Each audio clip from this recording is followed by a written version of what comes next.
Today, we're tackling a massive subject. I mean, it's something that underpins almost everything we do, decoding true success. Right. And for this, we've compiled a really comprehensive guide. It's basically condensing a multi-page book on achievement, philosophy, and practical execution. What's so fascinating to me right from the start is how the sources just refuse to define success by the usual benchmarks. Money, titles, status, Yeah. all that. Yeah, it's all out the window. Instead, they focus on integrating modern psychological findings, about motivation and resilience with some really foundational, almost ancient wisdom. And it all builds toward this holistic, sustainable model for achievement. It's really a structural approach to living, and it's designed specifically to prevent that feeling of the hollow victory. The hollow victory. I like that phrase. Okay, so let's unpack this.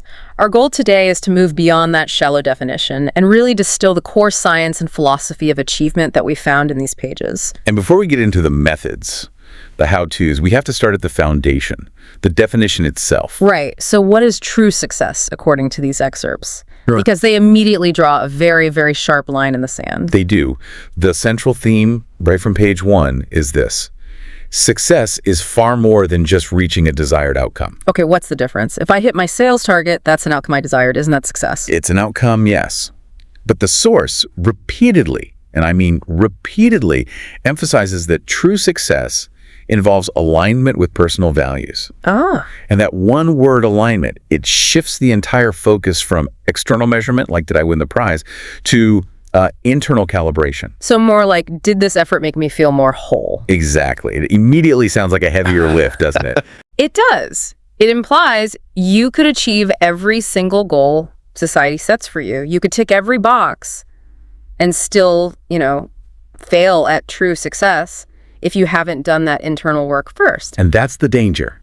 That is precisely the danger. If we skip that internal value calibration, we risk spending years, maybe our whole lives, chasing a definition of success that was written for someone else. Okay, so let's establish our mission for you, the listener, right now. We're going to move from this foundational definition, this idea of value alignment. And then explore the key personal traits you need to sustain it. Right. Then we'll get into the practical tools, goal setting, time management, and then finish up with the underlying psychology. And the neuroscience, the principles that make it all work at a biological level. It's a journey that starts with ancient philosophy and ends literally in the firing of your neurons. Let's get into it. Okay, so section 1, foundational definition. This is where it's really interesting and where you, the listener, should probably pay close attention.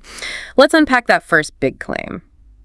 The difference between reaching a desired outcome and success tied to personal values. Right. Why is that distinction so crucial? I mean, really, for long-term achievement, isn't just hitting a target I set for myself enough? Well, the thing is that desired outcome is often arbitrary. Arbitrary how? It's fleeting, or worse, it's externally imposed. It comes from cultural expectations or your parents or what you see on social media. Think about it. Yeah. Our society often defines success so narrowly. A certain amount of money in the bank. Yep. A specific type of car, a prestigious job title. If you just chase that outcome without first checking if it resonates with your core identity, your need for creativity or family connection or intellectual honesty, you're just setting yourself up for a massive internal conflict. So, an example.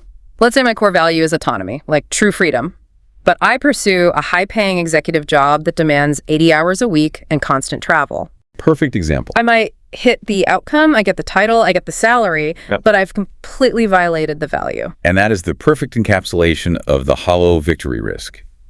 The source material is so clear on this. Value alignment acts as your fundamental, your non-negotiable compass. A compass. I like that. And if you pursue something that conflicts with your core beliefs, the effort required feels like you're constantly fighting an uphill battle against your own wiring. That sounds exhausting. It is. So the victory feels hollow, the celebration is brief, and very often that achievement leads directly to burnout or even depression. I see. So it's not just about, feeling a bit bad. It's that the entire process becomes unsustainable. If my internal compass is just spinning wildly because the direction I'm walking violates my principles, the energy drain must be immense. It's immense, and it's cumulative. The achievement is transactional. You traded your time and your life force for money or for status. But the alternative? When the journey itself is aligned with what you inherently care about, progress feels meaningful, even when it's really hard. Can you give an example of that? Sure, think of someone who is deeply dedicated to, say, environmental advocacy. That's their core value. Their long hours lobbying or researching might not get them immediate external results. Right, no big bonus at the end of the week? Exactly. But the work itself serves their deep belief. That effort feels like a contribution, not a cost. And that has to make persistence, which I know we'll get to later, just exponentially easier.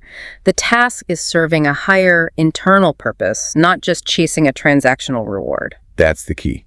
But that raises a really important question. Which is, how do we protect that internal compass from the magnetic pole of external validation? I mean, society is screaming that success is a yacht. How do I stay committed to my core value of, say, simplicity? that is an excellent point. It's a constant battle. It is. And the sources suggest the defense is rooted in constantly, consciously redefining your metric of success. You have to commit to measuring your input, the quality of your effort, the alignment of your daily actions, rather than the output, which is the external reward. So it requires a kind of daily reflection. Daily, weekly, whatever works. But you have to ask, did I act in alignment with what I claim to value today? When the standard is internal, all the external praise or criticism starts to lose its power to derail you. You become the sole arbiter of your own success. You do. It's a massive shift. You move from being results-driven to being process and principle-driven.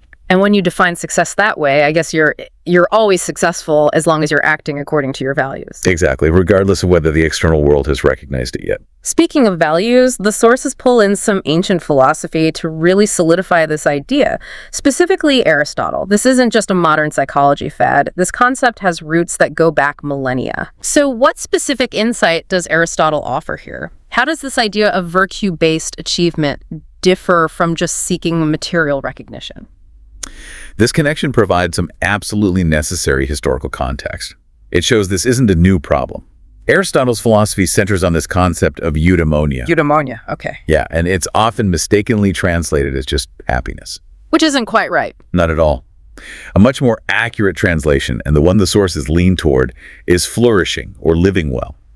And critically, Aristotle believed you achieve eudaimonia not through external rewards, not gold, not fame, not even pleasure, but by cultivating good character. Virtues. Cultivating virtues and performing your function as a human excellently. So the success isn't the pile of gold at the end. The success is being the kind of person who is excellent and virtuous. Yes, it's an internal state of being, not an external state of having. That's the core difference right there. It is. The achievement is internal. It's the perfection of the self.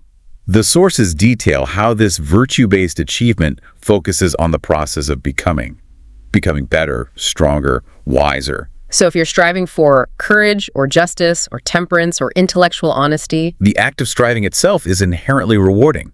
You are literally realizing your potential as a human being. Okay, but I have to ask the practical question. This can seem a little disconnected from the realities of modern achievement, right? If I spend all my time cultivating temperance, how does that help me secure venture capital or climb the corporate ladder? It's a very practical question, and this is where the sources brilliantly connect the ancient wisdom to modern success. Yeah. Let's take your example, the modern professional world. Okay. If you lack temperance, the virtue of moderation and self-control, you're probably prone to impulsive decisions, to burnout, to overcommitting. If you cultivate intellectual honesty, you make far better strategic decisions because you aren't afraid to admit when your initial idea was wrong. The virtues aren't just academic exercises. They are the bedrock of effective long-term performance. So the material success might follow, but it's a byproduct. It's a consequence of having a superior character and making superior decisions, which virtue enables. Precisely. The pursuit of virtue inherently provides an internal reward. It creates intrinsic motivation. Which we'll get to. Yeah, exactly. The ancient philosophers realized that if your goal is internal excellence, the drive never really runs out. Unlike external rewards, which constantly require higher and higher stakes to keep you motivated. Right. Once you get the yacht, you immediately start wanting the bigger yacht. But virtue doesn't suffer from that diminishing return. That is a phenomenal conceptual loop. So alignment dictates your values. The pursuit of those values is the pursuit of virtue. And the pursuit of virtue is what fuels your intrinsic motivation. It provides the most sustainable foundation you can possibly build. If you look at case studies of people who achieved massive external success only to feel totally empty. Yeah. Almost invariably, They violated a core virtue or value somewhere on the way up. The achievement cost them their self-respect, their health, their relationships, the very things Aristotle would have called necessary components of flourishing. Okay, so success is deeply personal, is virtue-driven, but we live in the real world. We can't ignore the environment we're operating in. Absolutely not. The sources caution that context matters immensely. You can define your personal success, but if you ignore the playing field, you're going to struggle. So how do culture, environment, and opportunities fundamentally change the shape that success takes? This is such a vital correction. It's a guard against viewing success as some single, universal blueprint. The sources explicitly state, and this is a direct quote, "Case studies demonstrate that success takes different shapes depending on culture, environment, and opportunities." This just acknowledges that the path you take, and even the skills that are most valuable, are heavily mediated by external factors you do not control. So let's explore that difference in shape. If my core value is, say, innovation, how does the shape of my successful path change in different environments? Okay, great question. Let's imagine two contrasting environments. In environment A, you have a mature, highly regulated industry. The competitors are slow-moving. Right. Big old company. Exactly. Success in that context might take the shape of meticulous strategic patent filing, long-term government relations, incremental process improvement. The virtue that's most valued there might be patience and diligence. Okay, I can see that. Now, environment B. Environment B is a nascent, high-tech startup culture. There's tons of venture capital, zero regulation. Success here takes a totally different shape.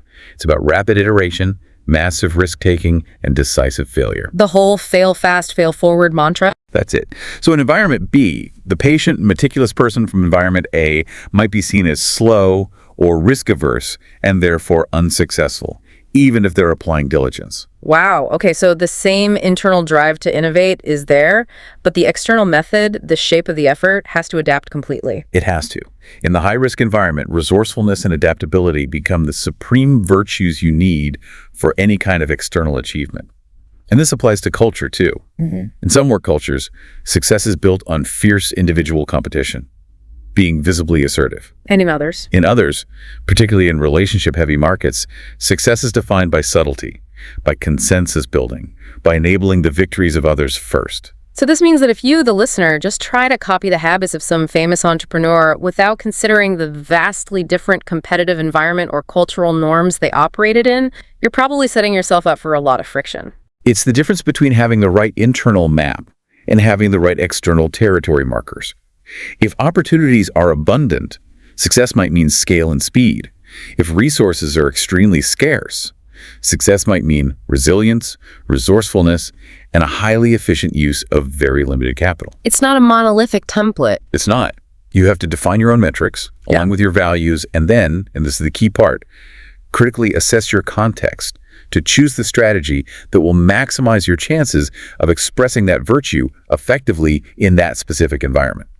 So alignment is the compass, and context is the constantly changing weather map we use to plot the course. It requires constant assessment. It does. It creates a framework that is simultaneously deeply personal and highly adaptable. And that is the very definition of long-term sustainability, and it's necessary for the traits we're about to discuss. So now we shift from the philosophy of success, the why, to the DNA of successful people, the who.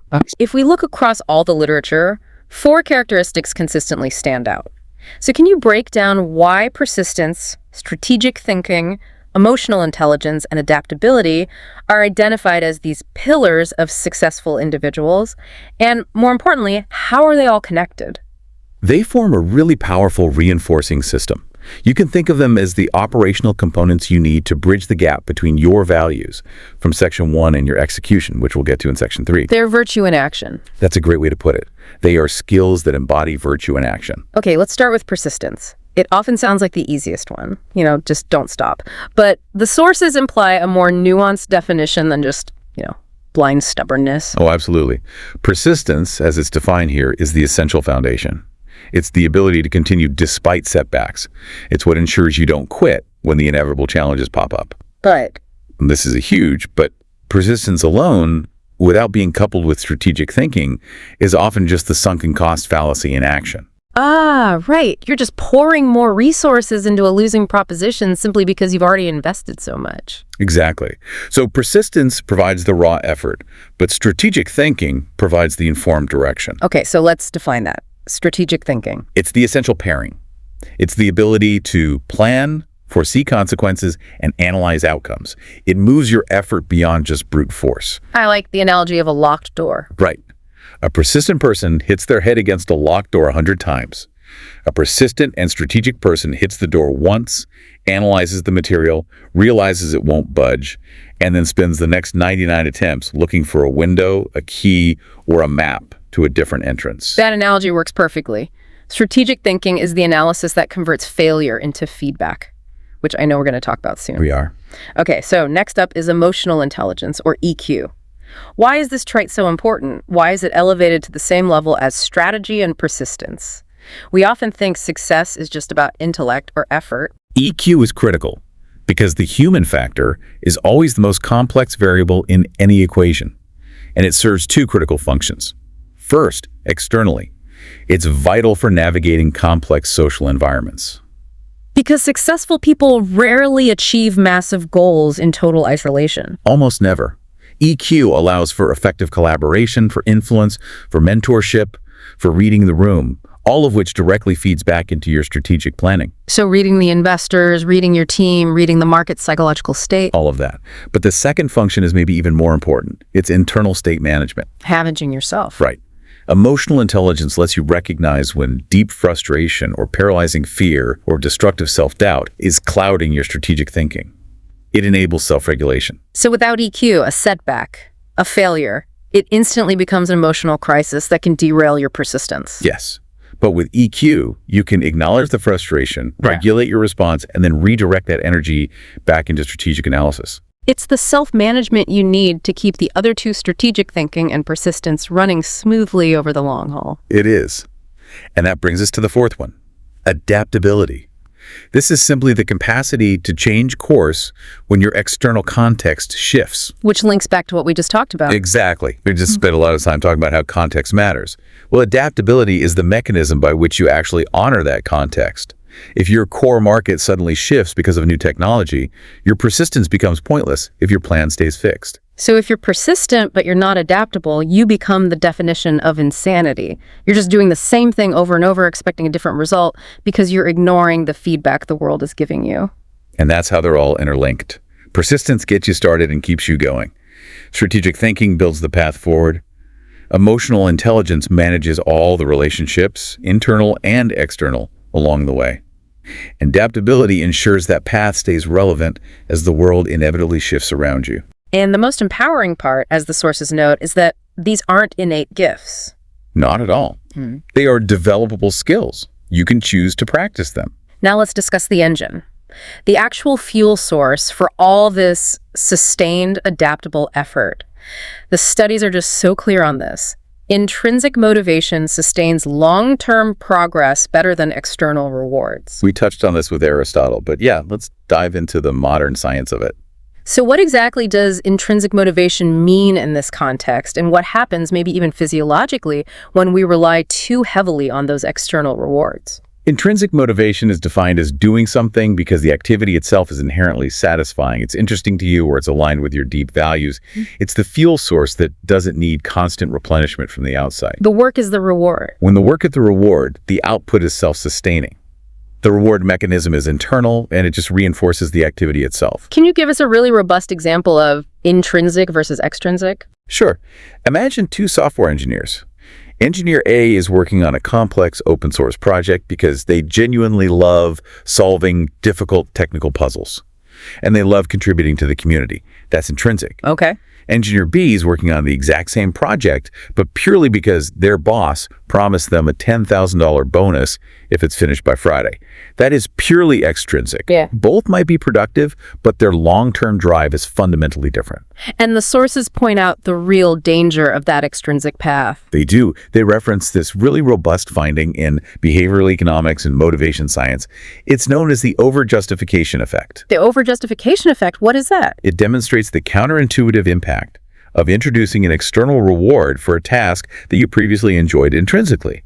The classic research involved kids who loved to draw. Okay. When the researchers introduced a promised reward for drawing, the children's interest in the task actually decreased compared to those who weren't rewarded or who got a surprise reward later. Why? That seems so backwards. Why would getting a reward reduce your interest in something you already like doing? Because your brain reclassifies the activity. When an intrinsically motivated task gets tied to an extrinsic reward, your brain reinterprets the activity's purpose. It shifts from, I draw because I enjoy drawing, which is self-determination, to I draw to get the prize, which is transactional. Exactly. And once that external reward is removed, the cash prize is canceled, the praise stops, the boss moves the goalposts. The person often just stops the activity entirely. And not only the external drive gone, but the original intrinsic enjoyment has been diminished or over-justified by the transaction. That is a staggering finding, especially for you if you're listening and you're leading a team or even just trying to motivate yourself. Relying on bonuses or fear or even hyper-specific praise, it can actually undermine the deep, lasting drive you need for something really monumental. Precisely. External rewards can give you a massive short-term boost, but they are unsustainable fuel. If you're pursuing a goal that requires years of persistence, like writing a novel or building a sustainable business or achieving a scientific breakthrough, you need the intrinsic motivation that's linked directly back to your value alignment. You need to love the process itself. You have to, because that process will eventually be stripped bare of any external praise or recognition during those inevitable long, difficult stretches. So true success requires either cultivating work that is inherently satisfying or finding the inherent satisfaction within the work you have to do. It's about finding or creating that alignment where the activity reinforces the self, rather than depleting the self in pursuit of some outcome. It's the mechanism that prevents those traits we talked about, persistence and EQ, from just burning out. Okay, let's talk about the inevitable failure. If intrinsic motivation keeps the engine running, failure is the pothole in the road that can make people just stop entirely. It's a big one. The sources urge us to fundamentally change how we view setbacks. So how do we successfully implement this idea that failure should be reframed as a process of feedback rather than a final result? This is maybe the single biggest psychological hurdle that successful individuals learn to overcome. If you view failure as a final result, a definitive ending, it instantly triggers this cascade of negative internal responses. Shame, self-criticism. Right. And the identification of the failure with the self, the idea that I am a failure, this immediately halts your strategic thinking and kills your persistence. It becomes an identity crisis instead of just a logistical problem. Exactly. So the shift that's required is one of detachment. You have to apply your strategic thinking and your emotional intelligence to view the failure as data, not as destiny. The successful reframing sounds like this. This strategy failed to achieve the desired outcome under these specific conditions. It's a technical assessment, not a personal judgment. It is. So if I launch a new product and it flops, instead of thinking I'm a terrible business person, I should think, The market feedback indicates that product A, launched in Q1, priced at X dollars, with marketing strategy Y, did not meet projected adoption rates. you've just turned raw emotion into useful information. Failure provides absolutely necessary data points that inform your strategic thinking. The most successful endeavors in science, in business, in the arts are rarely linear. They're a series of iterative failure. The series of iterative failures that lead to a final successful adaptation. The person who quits after the first flop is discarding the most valuable data they have just paid for with their time and resources. You know, I often hear people say they're afraid to reframe failure because it feels like denial, like they should beat themselves up to make sure they learn the lesson. And the sources are so clear that this is a false dichotomy. Reframing is not denial. It is active analysis. It's about extracting the lesson without the paralyzing toxicity of self-blame. You need your emotional intelligence to manage the inevitable sting of disappointment. But then you must immediately use your strategic thinking to analyze the data the failure provided so you can adapt. And this feeds directly back into persistence. It makes persistence informed and efficient. If you don't reframe failure as feedback, persistence just becomes the mindless repetition of the same flawed action. But if you gather the data from the failure, the specific variables that didn't work, you're persisting strategically, you're adapting. So your next attempt is inherently smarter, which dramatically increases your likelihood of success. Yes, the entire source material suggests that resilience is simply persistence guided by analyzed feedback. That's a huge practical application right there for you, the learner. Failure is the most expensive but often the most accurate source of market data or self-data you can possibly acquire. Don't waste it by letting it paralyze you. Use the data to improve your strategic map. It's the bridge between your intention and successful execution. Okay, so we've established the philosophy alignment, virtue, and the essential traits persistence, strategic analysis. Now we need the mechanics, the tools that translate that intention into reality. Right, from mindset to method. Exactly. And the sources repeatedly highlight SMART goals. Now, this framework-specific, measurable, achievable, relevant, and time-bound, it's widely known. But why are these 5 specific attributes so effective? Why are they proven to increase success rates? The power of the SMART framework is in its comprehensive structure. It addresses all the common psychological bottlenecks that stop people from achieving their goals. Most people fail because their goals are too vague or too overwhelming, or they're just disconnected from their true values. And SMART eliminates those risks. It does. It takes an abstract wish and it converts it into a tangible, executable plan. Let's dedicate a moment to breaking down each element, because just reciting the acronym isn't really a deep dive. Let's start with specific and measurable. Okay. Specific goals eliminate generalization. An example, I want to improve my skills. That's vague.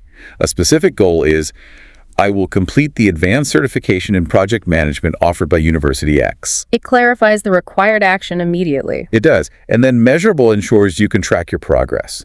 This is absolutely vital because tracking progress is what fuels your intrinsic motivation. It provides that essential feedback loop we just discussed. If you can't measure your progress toward the certification, you can't know if your study schedule is working. Which undermines your ability to strategically adapt. Exactly. The measurable component is what makes that failure reframing possible. It gives you data points instead of just feelings. It quantifies the effort. Okay, let's look at achievable and relevant. These feel like the elements that stop us from getting overwhelmed or maybe distracted by shiny, irrelevant goals. They serve a profound psychological purpose. Achievable means the goal has to be challenging enough to inspire effort, but realistic enough to prevent immediate demotivation. So setting a goal that's fundamentally unachievable, like, I will earn 10 years of salary in the next month, is just a psychological trap. It's a trap that guarantees failure, and it feeds a negative self-identity loop. It completely discourages persistence. It's that sweet spot between paralyzing ambition and comfortable complacency. Precisely. And then there is relevant. Now, for our audience, for you listening, this is the most critical element. It's the crucial link back to Section 1, value alignment. The goal must matter to you. It must. If completing that project management certification is purely for someone else's benefit, or if it conflicts with your core value of simplicity, your intrinsic motivation will be low. The effort will feel forced.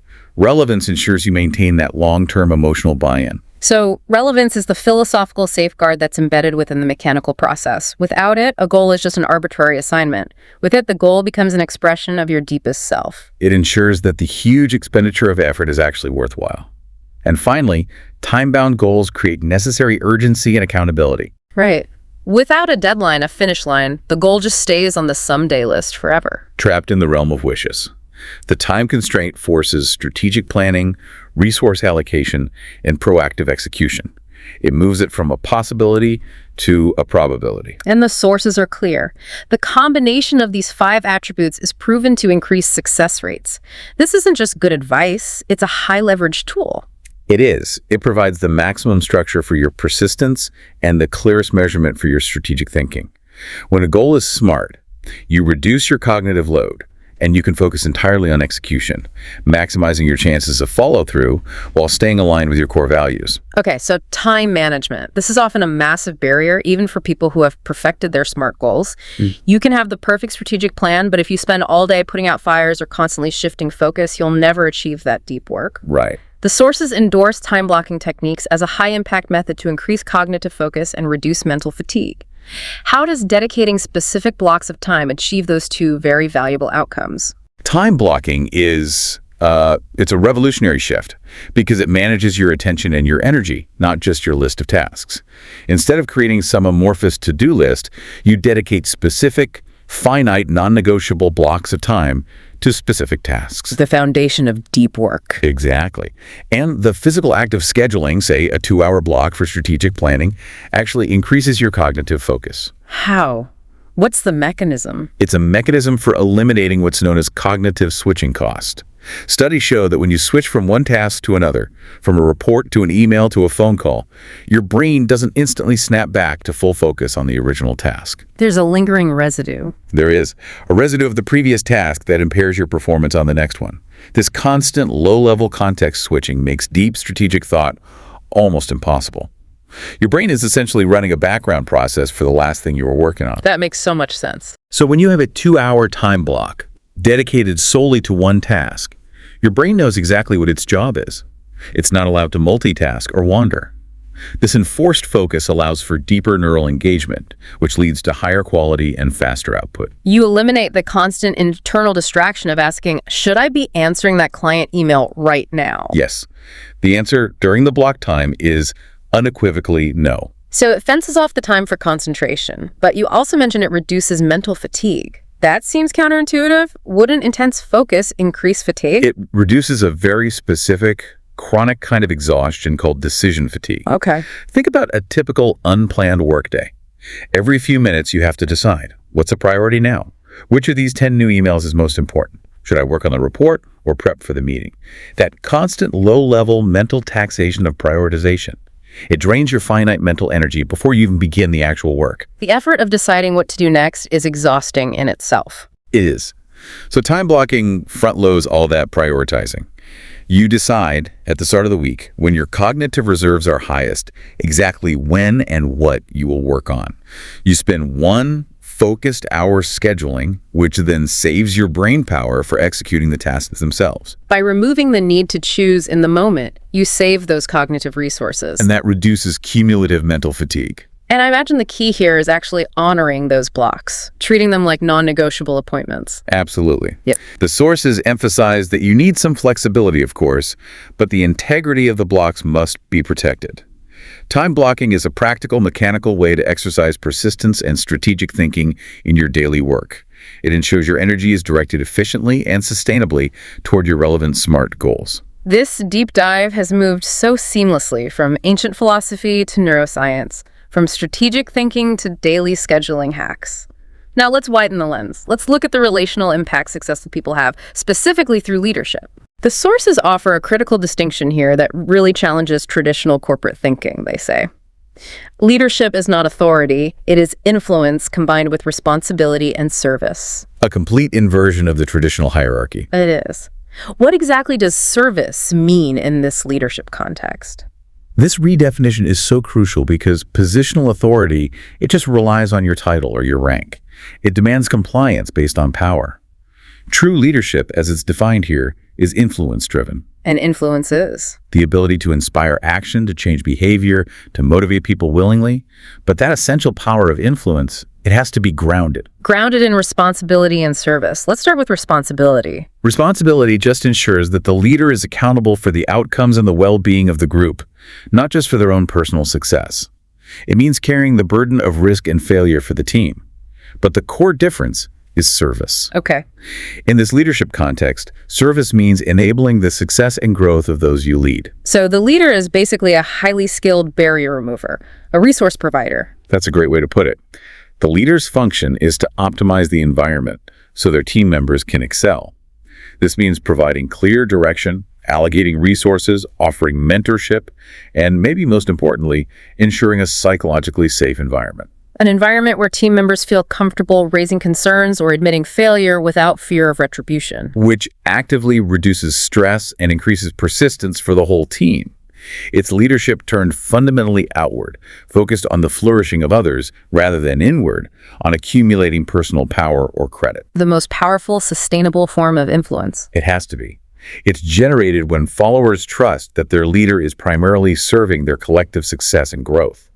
When a leader embodies service, their influence just multiplies because followers are intrinsically motivated to follow someone who is actively empowering them, not just commanding them. Let's contrast that again with positional authority. If my boss commands me because they have the title, I might comply. But I won't necessarily be creative or persistent on their behalf. But if my leader serves me by clearing obstacles and mentoring my growth, I'll go the extra mile because their success is my success and I trust them. That is the critical difference.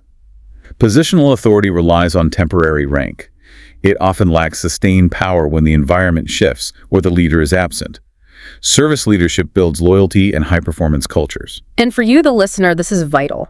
Because it means anyone, regardless of your title, can start leading today by demonstrating influence and focusing on serving the success of others. You don't need permission to lead. Finally, let's tie this entire deep dive. The values, the persistence, the strategic thinking, learning from failure to the brain itself. The sources cite research revealing that consistent learning reshapes neural circuits and strengthens productivity. I love the idea that success is literally a biological process. Me too. Can you explain the how here? What is the biological payoff of continuous learning? This is where we get to bring in the beautiful concept of neuroplasticity. And we're not talking metaphorically when we say the brain changes. We are talking about physical, structural changes. Really? Yes. Neuroplasticity is the brain's remarkable ability to reorganize itself by forming new neural connections, strengthening existing ones, or even pruning away underutilized connections throughout your life. It is the physical manifestation of learning, persistence, and adaptability. So our brains are not fixed hardware that just degrades over time. They're flexible operating systems that upgrade based on our input. That's a perfect analogy. When the sources emphasize consistent learning, whether it's learning a new programming language or mastering a diplomatic strategy, Right. you are physically strengthening specific neural pathways. When you practice a skill repeatedly, the relevant neurons fire together. Neurons that fire together wire together. That's the old saying, and it's largely true. Over time, those connections are strengthened, often through a process called myelination, which acts like insulation around the axon of the neuron. So it's like paving a dirt path into a superhighway for information flow. Exactly. Myelination speeds up the transmission of electrical signals, making that physical circuit faster and more reliable. So when you first attempt strategic thinking, it feels slow, it's mentally taxing, it's prone to error. But consistent practice strengthens those neural circuits dedicated to foresight and analysis. And how does that physical change translate directly into increased cognitive performance and productivity? The physical strengthening translates directly into efficiency. Your brain uses less energy to perform a task it has mastered. Faster signal transmission means faster problem solving, better memory recall, and reduced mental effort for complex tasks. So if you consistently apply strategic thinking and analyze your feedback, those circuits become the default path. Your brain becomes literally more efficient at processing information and solving problems over time. It reinforces the value of adaptability at the cellular level. So continuous learning isn't just about accumulating facts for your resume. It's about physically optimizing your mental operating system for high performance. It makes persistence easier because the effort feels less taxing, and strategic thinking faster because the neural path is now a superhighway. It reinforces the entire success loop at the cellular level. By consistently seeking new knowledge and integrating that feedback, you are ensuring your brain remains optimally configured for complex challenges and long-term achievement. It's the ultimate biological competitive advantage. What a profound journey. We began with this foundational philosophical idea that success requires alignment with personal values. We used Aristotle to show how the pursuit of virtue fuels that. Right. Then we identified the crucial traits of informed persistence and strategic thinking, layered in proven execution systems like the SMART framework and time blocking. To manage attention, not just time. And finally, we anchored it all in the physical science of neuroplasticity. And the core message for you, the learner, has to be a return to the start. The definition of success is where your work begins. Since the sources remind us that success takes different shapes depending on culture, environment, and opportunities, the very first step is always defining success on your own terms, aligned with your personal values. If you skip that step, all the strategic thinking and efficiency hacks in the world will only lead you faster toward a goal that ultimately just doesn't serve you. That alignment is the unwavering compass. The traits are the adaptable engine. The methods are the efficient map. Before we wrap up, here's a final provocative thought for you to consider as you reflect on these principles. Okay. The sources stated that intrinsic motivation is better than external rewards, and that true leadership is rooted in service. Indeed. It changes the entire paradigm. So consider how achieving your ultimate goal might change if the pursuit itself, The informed persistence, the strategic service to others, the continuous process of becoming a more virtuous, more capable person was considered the reward, independent of the final outcome.